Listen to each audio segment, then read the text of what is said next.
Okay, we're up here checking John's logging job. Looks really terrific. And we didn't mark any of the beech because there's very little market for beech. But we're going to try and take this beech and send it in. Where did you say it was going to go? For tie lumber. Tie logs, which is a shame because you can make beautiful trim out of that, believe it or not. Makes great stainable trim. But anyhow, beech, when you open it up to sunlight and you stress it, it puts out all these root suckers. So when we cut it off, it'll still be alive and it'll start root suckering. You see that this root goes all the way out the trail, about, what is that, 20 feet away from me. Yeah.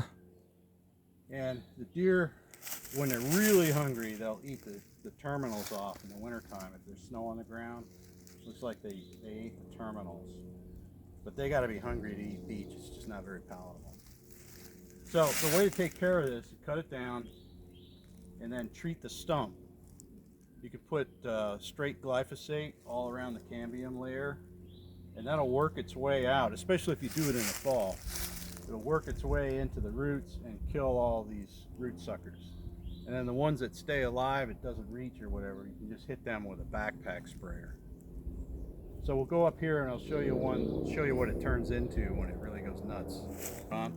So you can see how that's the parent tree, and these are all the root suckers coming up because that tree was stressed for some reason. There's a couple other ones over there, but you can see what it turns into. It's just a mess. You can't walk through it. I've seen forests up in New York that they paid me to go cut all the beech out, and I had to hit all these with a chainsaw and treat the stumps. Now they don't do it that way anymore because it's a ridiculous amount of work, but you can imagine, I've been in forests already where it's that thick for acres and acres because nobody addressed it.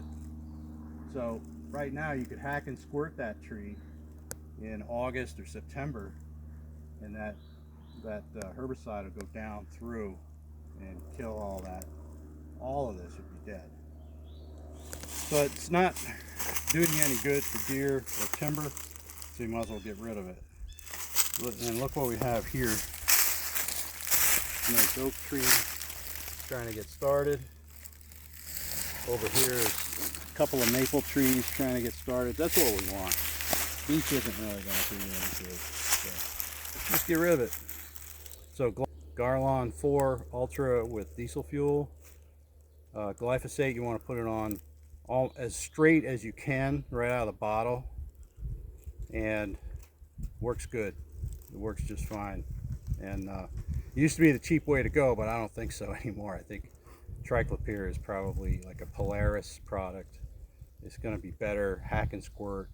That's going to save you a lot of money because it's it's a lot cheaper than glyphosate now. I think a bottle of glyphosate is what, $200 now. So you got to make it stretch, and you just put enough water in there to make it go through your sprayer. You don't want to dilute it at all for trees. Okay.